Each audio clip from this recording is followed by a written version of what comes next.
Hey everyone, it's July 2nd. Welcome to the EOS Weekly Report. In case you're unfamiliar with EOS and you're just here because you like listening to me, EOS is a blockchain platform for building smart contracts that focuses on speed and power. Our EOS recommendation for this week is a hold. We don't think it's the right time to start buying quite yet, but it's probably also not the time to panic sell just because prices have fallen a bit.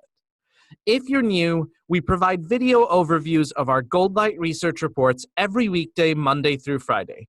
Tuesdays are EOS. If you want the full Goldlight research report, the link's in the doobly-doo below. I'm Vikram. I'm our Goldlight editor and the COO of TradeCypher. My fun fact for the day is that I went to college on an archery scholarship. That's an actual thing. So our agenda this week is as follows. We're going to cover EOS's presence in the news.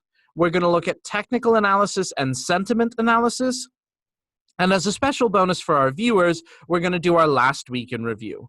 We'll always tell you whether our rating last week was right or wrong, and explain why our rating was right or wrong. Let's dive in. So EOS had a pretty rough week price-wise. It's down 20.3% over the last 7 days. But it's been a really good week for the fundamentals of EOS, those factors that drive the inherent value of the platform. EOS's supporters, led by Block One, the company that created EOS, are trying to unseat Ethereum as the top smart contract platform. EOS is also launching its social media platform Voice pretty soon, and there's a bunch more news that we'll cover in more detail here and in the weekly report as well. So how is EOS going after Ethereum? Well, it's sort of taking an if you build it, they will come approach.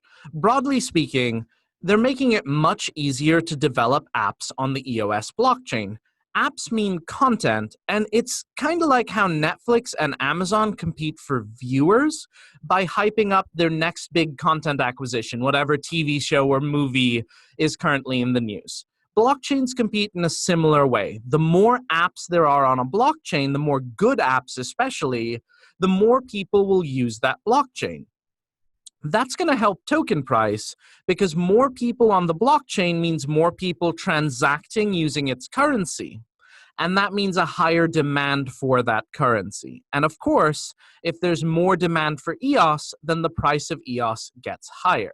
Now, there's a bunch of different initiatives EOS and EOS's supporters have been taking to boost adoption of the EOS blockchain by developers. One of those is the Zeus SDK. Now, Zeus SDK is, as the name says, a software developer kit that makes development and deployment to the blockchain much easier. Similarly, a platform called Liquid Apps has now created smart contracts on EOS that have access to reliable data. Data access is a big problem on smart contracts, and if you're curious to learn more, read our weekly report for details. I've included the link below in the description. Oh, and in terms of advantages over Ethereum, EOS is much faster too. Now, there's a lot more going on here, but the big thing to take away is that EOS is going after Ethereum by attracting developers in the hopes that those developers will create what people in the software industry call killer apps. But EOS is also making a killer app of its own. It's launching a social media platform called Voice, and we have a few good reasons to believe that platform might be launching soon. Now, Voice helps content creators and influencers, like big Instagram people or big YouTubers, turn their followers into revenue streams, basically. They help them monetize. This is actually a big problem because a lot of the ways that people on YouTube and Instagram are able to monetize all kind of suck. The reason we think Voice is coming soon is that EOS has released a major new tech update that included a few key features that Voice would need in order to launch. If you want to learn more about the background behind Voice and how Voice is going to work, read our weekly report from June 19th, and as always, I've included the link in the description below. Okay, so that's the news for EOS. Let's take a look at technical analysis. Now, what you can see from looking at this chart and looking at the number 2 is that we've seen relatively little volume in EOS trading over the last couple of days, and prices have kind of fluctuated between about 550 and 6. It's a little unclear right now which way EOS prices are going to go. So here's our advice. If the price of EOS falls below $5, it's a really good time to sell because the next support for EOS is at $3.85, and that's going to be a pretty big loss you can avoid. On the other hand, if EOS price breaks 6, we're going to suggest you start buying because it's going to push right past that to over $7. So right now we're unsure of the direction EOS will go, but if it breaks 5, it's time to sell, and if it breaks 6, it's time to buy.